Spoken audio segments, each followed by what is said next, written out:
Туған яқ, топонимдар һәм һөйләү теле, 4-нче китап. Мифтахетдин Акмулла исемендәге Башкорт дәүләт педагогия университетының дистанцион мәктәп академияһы тарафынан диалектология һәм ономастика буенча үткәрелгән конкурс һөҙөмтәһендә туган яңы китап безнең райондың топонимикаһына бәйле. Әйткәндәй, был йыйынтыҡта 4-нче республика ғилми-ғәмәли конференцияһында ҡатнашҡан һәләтле уҡыусыларҙың материалдары тупланған. Китапты нәшер итергә яҡташыбыҙ Мортаза Ғөбәйҙулла улы Рәхимов етәкләгән Урал хәйрия фонды ярҙам итә. Китаптың бәләкәй исем туйы ошо көндәрҙә Мораҡ башҡорт гимназияһы нигеҙендә булып уҙҙы. Проект етәксеһе, филология фәндәре докторы профессор Миңһылыу Усманова әйтеүенсә, был тарихи йыйынтыҡ киләсәк буынға үҙ туған яғын өйрәнеүҙә яҡшы этәргес булып торасаҡ. Ер-һыу атамаларын, туған яҡтың географик атамаларын өйрәнеү, ономастиканы атамаларын ғына түгел, ул фамилияларҙың да, ҡушаматтарҙың да, һәм башҡаларҙың килеп сығышын исемдәрҙең, һәм дә шул яҡтың һөйләшен өйрәнеү буйынса проект булды.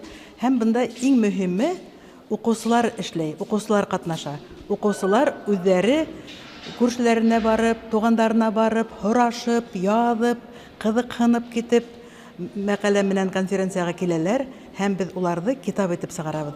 Быға тиклемдә һәм дә әле лә дауам иткән ваҡытта күп кенә урындарҙа конференциялар уҙа, әммә уның материалы китап булып сыҡҡаны юҡ тиерлек. Ә мин шундай яуаплыҡ алдым үҙемә, һәм кәрәк дип таптым, сөнки балалар шул тиклем матур иттереп йыйған материалдарҙың информаторҙары, оло кешеләр, тағы ла икенсе кешегә бирә алмаҫтар ундай матур мәғлүмәттәрҙе, юғалыр тип уйлап, шуны йыйынтыҡ итеп сығарыуҙы маҡсат итеп ҡуйып, бына был әлеге китап, тотоп торған китабым, ул 4-нче китап булды. Һәм 4-нчеһен беҙ инде быны сығарыуҙа ярҙам итте Мортаза Ғөбәйҙулловичтың бында фонд Урал. Шуға ла 4-нчене бик дөрөҫ уйлағанбыҙ дип уйлайбыҙ. Үҙенең ошо Күгәрсен районының балалары тыуған яҡты өйрәнеп, материалды йыйып, шуның китабын мына сығарҙыҡ инде. 4-нче китап Күгәрсен районына ғына бағышланды.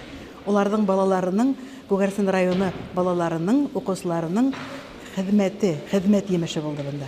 27 уҡыусы ҡатнашты. Уға ярҙам итте, әлбиттә, 27 етәксеһе бар. Бына шул 70-ләп китап сығарып, шуларҙы уҡытыусыларына ла, үҙҙәренә лә таратабыҙ дип килдек. Бушлай бирелә был китап. Был проекттың уңышлы булыуында беҙҙең Башҡорт дәүләт педуниверситеты һәм шунда эшләгән бүлек бар. Һәләтле балалар менән эшләгән бүлек бар. Уның етәксеһе Зиннәт Абдулла улы Аллаяров. Бына уға шул тиклем ҙур рәхмәт. Сөнки ундағы бүлектәге һәм ҡыҙҙар менән бергәләшеп, конференцияларҙы ойоштороп, һуңынан хеҙмәтте сығарырға тип тырышып йөрөмәһәләр улар бергәләшеп, бындай хеҙмәт әлбиттә булмаҫ ине. Шуның өсөн һәләтле балаларҙы тырыштырып, кеше итергә тырышҡандары өсөн был вузға рәхмәт. Алдан әйтеп китеүебеҙсә, китапты сығарыуҙа уҡыусы балаларҙың да өлөшө ҙур. Улар үҙ туған ауылдарының, райондың төрлө ер-һыу атамаларын өйрәнеп, улар нигеҙендә ғилми эштәр башҡаралар. Шулар нигеҙендә топонимдар йыйынтығы сығарыла ла инде. Ибраһим ауылында тыуып үҫкән 7-нче класс уҡыусыһы Гөлсөм Абдуллина үҙ ғилми эшен Әүлиә тауы тарихына бәйләй. Мин бала саҡтан бирле үҙемдең районымдың, ауылымдың тәбиғәте, ғөрөф-ғәҙәттәре, тарихыман өйрәнгәйнем, ҡыҙыҡһынғайным. Мин Әүлиә тауы тураһында яҙырға булдым, сөнки ошо тау тураһында белгәс, мин үҙемдең ауылдаштарымдан һорағайным. Уның тураһында беләләрме, уның тарихын, легендаһын. Бер кем дә белмәй ине. Шуға мин үҙемдең туғандарымдан, ауылдаштарымдан һорағас, бер кем дә белмәгәс, мин уйланым, нисек инде ошо бөйөк тауҙың бер кем дә тарихын белмәй, һәм шуның тураһында яҙырға булдым. Мин үҙемдең уҡытыусыма, Аллабердина Лира Урал ҡыҙына өндәшкәйнем, ул мин унан ярҙам ҡулын һораным, сөнки бер үҙемә был эште үтәргә миңә ауыр булыр ине. Ул миңә ярҙам ҡулын һуҙҙы. Беҙ төрлө гәзит материалдарҙан информацияны, мәғлүмәтте эҙләнек. Һәм Тәлғәт бабайымдан, Тәлғәт Ишемғоловтан мин уға ла өндәшкәйнем. Ул миңә ярҙам итте. Башкортостан әүлияләр иле китабынан күп мәгълүматлар таптым. Мин үземнең класс җитәкчемә Алабердина Лира Урал кызына, тугандарыма, әсәемә, Тәлгать бабаема һәм минең авылдашларыма рәхмәт хүден yetkергем килә, чөнки бер үзем мин был эште тулысынча эшләп беренче урын яулай алмас идем. Сарага килүсе башкорт теле укытучылары ла яңа китапты көтүп алдылар дисәк, хата булмас. Мен уйлайм инде, ошо ердән хуҗаһы башкорт асаба буларак, ер-хулың исемдәрен, атамаларын белергә тиеш дип, һәм укусым Байназарова Гөлдәр ошо Үргәһәдә ул турында язарга теләк белдергән инде. Мин асан күңелдән куандым, күтәреп алдым бит инде, чөнки мин үзем шул авылда гомер буена яшәдем, тудым бит инде, минем туган авылым. Шуга менә без бергәләшеп инде ошо зур эште аткарып чыгардык инде.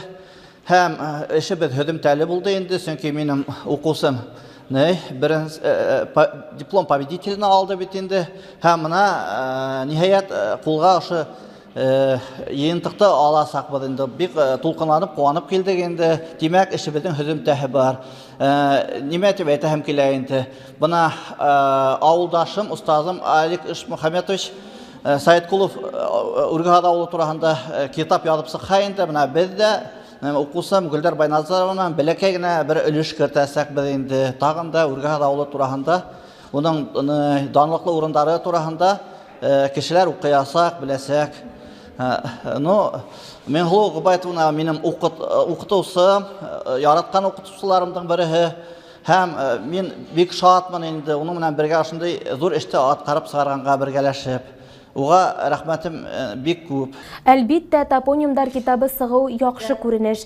Әмма ләкин ер-һыу атамаларын балаларга гына түгел, олы буынга ла искә төшерергә кирәктер. Чөнки юл сатында осраган Корт елга авылы, Өнәк, Олы Өек елгаларын һәм башка исем атамаларны хаталы итеп язулары уят һәм кызганыч хәл булып кала.